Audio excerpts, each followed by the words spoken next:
Life isn't just about the fleeting moments before us, it's also about poetry and the distant horizons.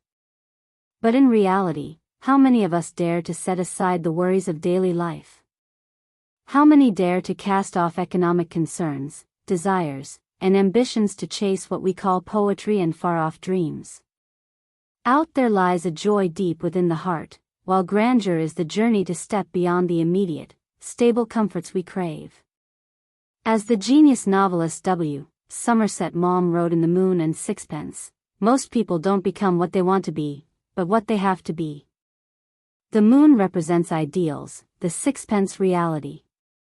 So, which will you choose? Will you look up and chase the moon floating high above, or bow your head for the sacks of rice in reality? The answer will surely vary for each of us. In a previous The Quiet Resonance video, I shared about the book Walden, a true story of writer Henry David Thoreau. At 28, he abandoned the potential to grow a business and become wealthy, letting go of all desires. With an axe, he went into the woods, built a log cabin, and lived alone by the beautiful Walden Pond. Some who hear this story call it selfish, living a solitary life like that. In reality, we have families, spouses, children, parents, and countless responsibilities to handle. How could anyone live like that? Yet, many others find deep inspiration in Thoreau's solitary life by Walden Pond. They realize it's time to live as their true selves, in step with their own rhythm. Seeing these conflicting emotions, I had one question: what causes this divide, and how can each of us live a life without regrets? Then, flipping through the pages of The Moon and Sixpence, I found the answer. Today, I'm sharing in this video to offer you more insight and perspective on your own life choices. Hey everyone! Welcome back to The Quiet Resonance, the channel dedicated to personal growth through amazing books. Today's video is titled, Your Perception Shapes Everything, diving into The Moon and Sixpence, known in Vietnamese as Mat Trang Va Dong Sao Su. This is a timeless classic, a masterpiece by the renowned English novelist, playwright, and essayist Somerset Maugham, one of the most beloved writers of the early 20th century. Let's dive in. Your perception determines the life you pursue. Strickland, the story's protagonist, is a stockbroker in London. He has a job that provides enough for his family, living in a city hub.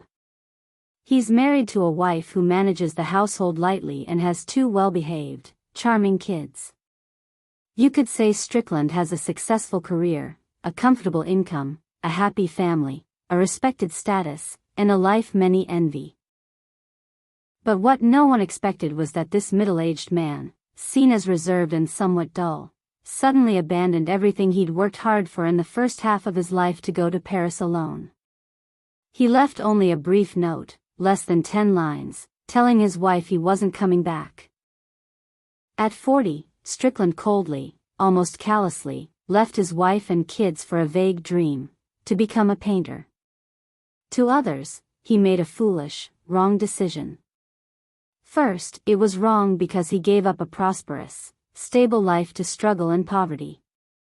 Strickland poured all his time and energy into painting, caring little for food, clothes, or shelter, living only for the bare minimum to survive. He took any odd job to earn quick money, but once he had enough, he spent it all on oil paints and locked himself in his studio. The second mistake was his recklessness, making a risky, blind decision with an uncertain future. Starting to paint at 18 might offer some promise, but Strickland, banking on a childhood dream, was now older with mediocre skills, yet aimed to become a painter. To others, he was truly foolish. Yet he said, "You're the real fool. I told you, I have to paint. I can't do otherwise." When someone falls into water, it doesn't matter if they swim well or poorly, it's irrelevant. They either struggle to get out or drown. Think about it, do you need to be a great swimmer to swim? Do you need this or that condition to pursue a dream? Is he the fool, or is the world naive? Many out there measure their choices by others' standards of success and benefit, spending their finite time enduring an unhappy life they don't want. But someone who uses their limited life to chase a dream, regardless of success or failure, gain or loss, is that foolish or brave? Psychologist Carl Jung said people will do anything to avoid facing their soul. Only those who dare confront their soul awaken. Strickland was surely one who faced his soul. He dared to leap out of his comfort zone and bravely pursue his dream. Is material wealth trivial or supreme, a treasure to cling to or a shoe to discard? It's up to you. How many people timidly glance at the moon, then lower their heads to chase the sixpence they rely on for food and clothes? Here, the moon symbolizes lofty ideals and soulful goals, while the sixpence, of small value, represents the mundane and practicalities of life. We live in a world flooded with sixpences, driven by ambition and desire. By bowing our heads, aren't we like slaves to fleeting years, rushing through limited time, trapped in a web of relationships with others, forgetting our initial goals, and paralyzed by the need to become someone? If you look down at the ground for sixpences instead of up at the sky, you'll miss the moon. We all have a small stream, a trickle. Only those who insist, life is too short, I want to live my remaining days my way, turn themselves into deep rivers or vast seas. If you think mom is feeding you toxic soul soup, you're underestimating him. Philosopher Schopenhauer said, "The greatest prison in the world is human perception." What binds a person's life isn't wealth, work, or family, but perception. Different perceptions lead to different pursuits. Happiness or not is entirely your definition. In the Moon and Sixpence, whatever you choose, the ultimate value lies in your heart's answer. Your perception sets your life's priorities. Strickland's wife, a refined woman who loved glamour, saw life as a calm river. But one day, it surged when her husband left without warning, leaving chaos and shattering her peaceful reality. They'd been together 17 years, yet the man she thought she knew best turned out to be a stranger, not for infidelity, but for painting. He abandoned his wife and kids, leaving her humiliated and disgraced. She fell into despair but quickly woke up as her support collapsed. She had to stand on her own. She swiftly learned to type, rented out her house, sold belongings, and moved to a smaller home. Without anyone else, the world kept turning. With hard work, her career gradually thrived, and her children succeeded. Eventually, she moved to a new apartment, stopped typing, and returned to high society. In her perception, relying on others was inglorious. Only self-reliance, outward polish, and a respectable image were her lifelong goals. Different perceptions lead to different priorities, shaping one's path and efforts. As long as you feel true joy in what you do and pursue, with no inner noise, conflict, or struggle, no choice is right or wrong, noble or lowly. Your heart decides. Strickland put painting above all, doing everything to make his dream real.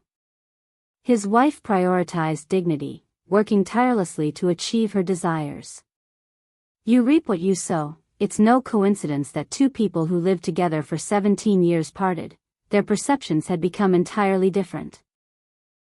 A founder of classical German philosophy said, "I respect any independent soul, though some I don't acknowledge, I try my best to understand." Some love the misty moon, others the tangible sixpence.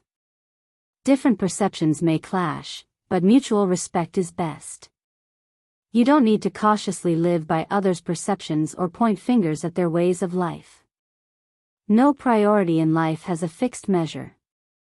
Just face your soul, live as yourself, and strive fully. That's the author's message. Your perception shapes how you treat others. The novel features another character, Struve, a 30-year-old painter, balding, with clumsy skills but a keen eye for aesthetics and spotting genius. He was the only one who understood Strickland's paintings and went all out to help him. When Strickland fell gravely ill, Struve took him in, despite his wife's fierce objections. Unexpectedly, his wife, who initially despised Strickland, fell for him at first sight. Caring for him, she couldn't avoid close contact and became infatuated, wanting to live with him. Struve was devastated but, loving his wife and admiring Strickland's talent, chose to step back, leaving his home to them, hoping they'd be happy. Shockingly, Strickland soon abandoned Struve's wife. Many would call Strickland a jerk in love, but it came down to their differing perceptions. They pursued entirely different goals. She chased romantic love, unconcerned with the world's views, needing her lover's presence. But for Strickland, art was paramount. He didn't want to waste time on romance, so he let her go. To him, people with different perceptions and goals couldn't stay together forever. Back to Struve, who deeply loved his wife, he hoped she'd return. But his waiting led to tragedy. She took poison and ended her life for another. Even so, Struve's love for her didn't dim his admiration for art. He invited Strickland to live with him in Holland, but was rejected. Struve is a consistently good man, like a farmer embracing a venomous snake, bitten, then, once healed, forgetting the pain and embracing it again. He's a bundle of contradictions crafted by God, short, stout, mistaken for a pompous rich man, yet a painter with a sharp artistic eye. His paintings lack realism, flashy and distorted, but he's honest, never exaggerating. Kind, compassionate, and generous, he didn't expect to meet Strickland, a man blind to others and callous. He loved his wife more than himself, despite her betrayal. Mocked by colleagues, he still lent them money. Living like that, giving without expecting return, the novel calls him noble and selfless. Even with a tragic end, his greatness shines through. Some say Struve is pitiful and foolish, others see his nobility. Different perceptions lead to different ways of treating others. Some live joyfully, helping without expecting reward, others are selfish, focused only on themselves. No matter how harsh life is, there's always a place for you to rest your clean conscience and love for all. Your perception determines how you treat others. Whatever it is, do what your conscience guides, live fully, and give love. The book says, do what you want, live in the setting you like, calm, peaceful, without conflict. A free life, as you understand it, is one guided and illuminated by perception. Success or failure, each defines it for themselves. Different perceptions lead to different life choices. Some chase fame and fortune, others seek calm, leisurely freedom. How we live our lives depends entirely on our perception. So, how do we live without regrets?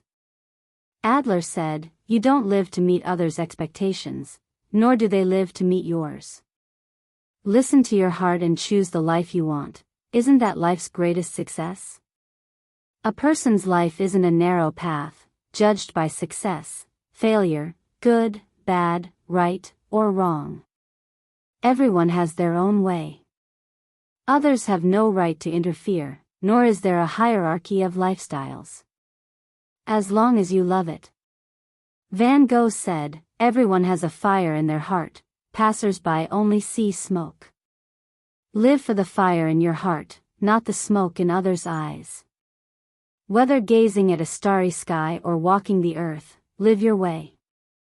As long as your heart feels no conflict or struggle, that's enough. Those who relentlessly pursue their dreams are truly beautiful. I wish us all, you, me, everyone, a wonderful life, living as we desire and giving our all to it. Thanks for listening. If this video resonates, share it with those who need it, support the Quiet Resonance with a like, subscribe, and turn on notifications for my latest videos. Once again, thank you, and see you in the next one.